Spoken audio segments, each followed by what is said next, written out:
نئے بجٹ میں تنخواہ طبقے اور پینشنرز کے لیے مختلف ریلیف تجاویز زیر غور ہیں، جن میں سرکاری ملازمین کی تنخواہوں میں تقریباً 10% اضافے کی تجویز شامل ہے، جبکہ 2022 سے 2025 کے دوران دیے گئے ایک ایڈہاک الاؤنس کو بنیادی تنخواہ میں ضم کرنے پر بھی غور کیا جا رہا ہے۔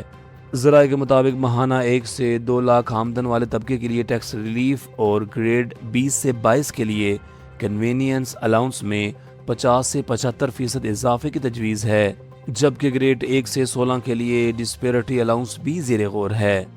پینشنرز کے لیے 80% تک اضافے اور 15 سے 22 لاکھ سالانہ آمدن والوں کے لیے انکم ٹیکس میں کمی کی تجویز دی گئی ہے، تاہم تمام فیصلے وفاقی کابینہ اور IMF کی منظوری سے مشروط ہوں گے۔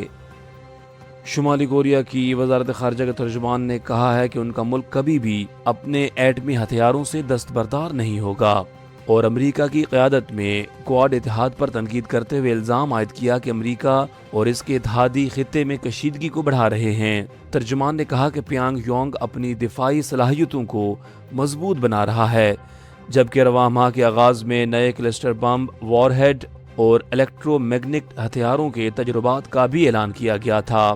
یاد رہے کہ 2006 سے اقوام متحدہ کی پابندیوں کے باوجود شمالی کوریا اپنے بیلسٹک میزائل اور جوہری پروگرام کو مسلسل وسعت دے رہا ہے۔ شریف نے یوم تقبیر پر اپنے پیغام میں کہا کہ 28 مئی 1998 کو پاکستان نے ایٹمی دھماکوں سے خطے میں طاقت کا توازن بحال کر کے دشمن کے عزائم ناکام بنائے، جبکہ قومی ایٹمی پروگرام میں ذوالفقار علی بھٹو، ڈاکٹر عبدالقدیر خان، ڈاکٹر سمر مبارک مند اور نواز شریف سمیت قومی قیادت کی خدمات ناقابل فراموش ہیں۔ وزیر اعظم نے کہا کہ پاکستان کا مضبوط ایٹمی دفاع اور مسلح افواج دشمن کے خلاف آئینی دیوار ہیں، اور عاصم منیر کی قیادت میں افواج پاکستان نے مارکہ حق میں دشمن کو منہ توڑ جواب دیا۔ شہباز شریف نے کویت کے ولی عہد شیخ صبا الخالد الحمد المبارک الصباح سے ٹیلی فونک گفتگو میں عید کی مبارکباد اور پاک کویت تعلقات مزید مضبوط بنانے کے عزم کا اعادہ کیا، جبکہ خطے میں امن کے لیے پاکستان کی سفارتی کوششوں پر کویتی حمایت کو سراہا۔ انہوں نے کہا کہ دشمن پراکسیز کے ذریعے پاکستان کے امن کو نقصان پہنچانے کی کوشش کر رہا ہے، تاہم فتنۃ الخوارج اور فتنۃ الہندوستان کے خلاف آپریشن غضب للحق کے تحت کارروائیاں جاری ہیں، اور قوم اتحاد و استحکام سے ہر سازش کا مقابلہ کرے گی۔ امریکی وزیر خارجہ مارکو روبیو نے کہا ہے کہ ایران کے ساتھ مسئلے کا حل مذاکرات اور سفارتکاری کے ذریعے نکالنا صدر ٹرمپ کی اولین ترجیح ہے، تاہم اگر معاہدہ نہ ہو سکا تو دیگر آپشنز بھی موجود ہیں۔ کابینہ اجلاس میں گفتگو کرتے ہوئے مارکو روبیو نے کہا کہ ایران سے ممکنہ ڈیل کے حوالے سے کچھ پیش رفت ہوئی ہے، اور آئندہ چند گھنٹوں یا دنوں میں صورتحال مزید واضح ہو جائے گی۔ انہوں نے کہا کہ امریکہ کا موقف واضح ہے کہ ایران ایٹمی ہتھیار حاصل نہیں کر سکتا۔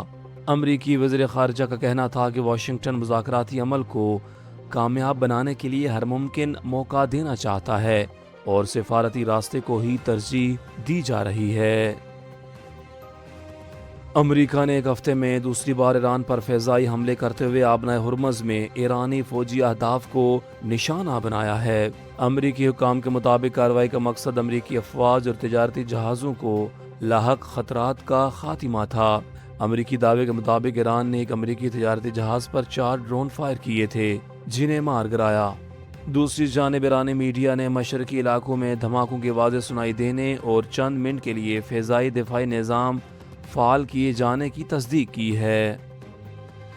کرکٹ ویسٹ انڈیز نے پاکستان کے خلاف 2 ٹیسٹ میچوں کی سیریز کے شیڈول کا اعلان کر دیا ہے۔ پاکستان ٹیم جولائی اور اگست میں ویسٹ انڈیز کا دورہ کرے گی، جبکہ دونوں ٹیسٹ میچز ٹرینیڈیڈ اینڈ ٹوبیگو میں کھیلے جائیں گے۔ پہلا ٹیسٹ میچ 25 سے 29 جولائی تک برین لارا کرکٹ اکیڈمی میں ہوگا، جبکہ دوسرا میچ 2 سے 6 اگست تک کوئنز پارک اوول میں کھیلا جائے گا۔ برین لارا کرکٹ اکیڈمی پہلی بار کسی ٹیسٹ میچ کی میزبانی کرے گی۔